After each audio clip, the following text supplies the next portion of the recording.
Welcome back to the PulpMX Fantasy Show presented by Maxxis Tire. I'm Donnie from RotoMoto, and before we get to the picks and info, just an announcement that free play is officially over. Be sure to give yourself plenty of time to get your payment information into the system before locking in your picks.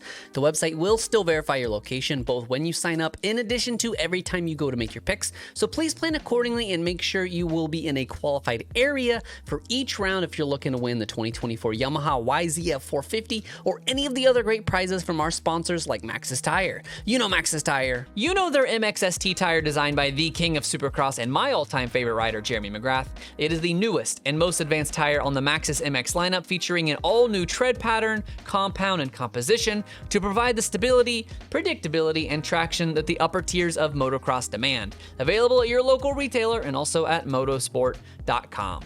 Let's take a look at the ins and outs for San Diego. We are fortunate that despite a grueling mud race in San Francisco last weekend, no major injuries to report. Word on the street is that Star Racing Yamaha has signed Michael Mosiman, and although no announcement has been made at the time of this recording, it is possible that he could be lining up in San Diego this weekend, so keep your eye on that. All right, on to your picks. As always, I have 3 riders to target this weekend, 1 to avoid, and a high handicapper for you gamblers out there. 250 All-Star, I like the look of Hampshire. If his A1 performance is any indication, he is the cream of the 250 West crop, and for all intents and purposes should have a 1 handicap. But we are lucky enough that he tipped over in the mud last week, which likely cost him a trip to the podium and put him in 9th on the night. Not a lot of convincing needed here. Always pick a red plate guy coming off of a bad race. If you listened to me last week, then you know who I am putting in this week, and that is Nate Thrasher. The 4-time race winner had podium speed at A1 before an untimely crash made him double eligible. A neg 1 last weekend wasn't a great prop to begin with, but then he had trouble and ended up 18th after setting the fastest qualifying lap time. This is your time to strike. Now that Thrasher is back to a positive handicap and 2 weeks removed from that brutal crash,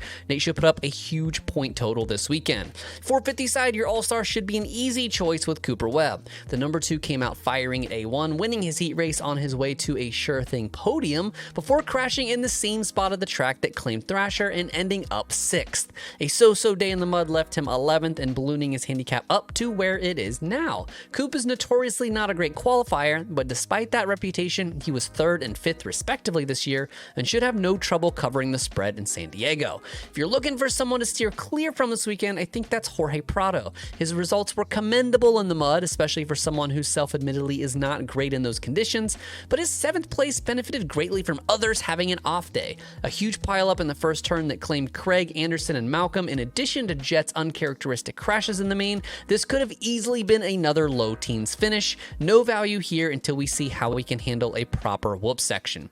Typically, this is where I talk about a high handicap hero, but with the first Triple Crown of the year next week, I cannot recommend any true flyers. It's best to save those guys for the guarantee of making the main event, even if that means their handicap drops down to an 11.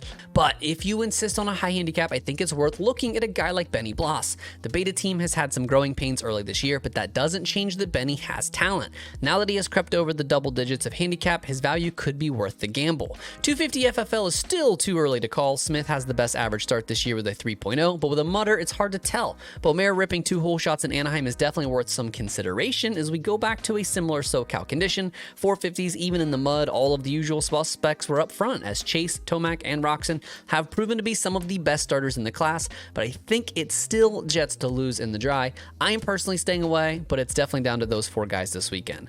There is rain in the forecast again this weekend, but not nearly as bad as San Francisco. We will stay dry leading up to the race, so there should be no concerns of a canceled press day or second practice, but each meteorologist seems to have a different answer, so we'll have to keep our eye out on how much rain we will actually get in the middle of the afternoon and how much of that drizzles into the evening. New West Coast time slot means that Race Day Live kicks off at 3 p.m. Eastern, noon local. You can expect those cheat sheets to hit Twitter and Instagram 1 hour before lock at 7:30 p.m. Eastern, before the gates drop at 8:30 p.m. Eastern, 5:30 Pacific for the AMA Supercross Throwback Race. I'm bringing Hampshire as my all-star in San Diego. I also have Nate Thrasher bouncing back, Robbie Wageman in the main, and Ryder D rounding out my 250s. 450 side, I'm locked out of Coop, so I will take Jet here, and I'll pair them with 3 guys that had a bad day, in Malcolm Stewart, his teammate Christian Craig, and just missing the main Justin Cooper. Be sure to follow PulpMX Fantasy and RotoMoto on both Twitter and Instagram for the latest news and updates, as well as stats and banter as the race rolls on.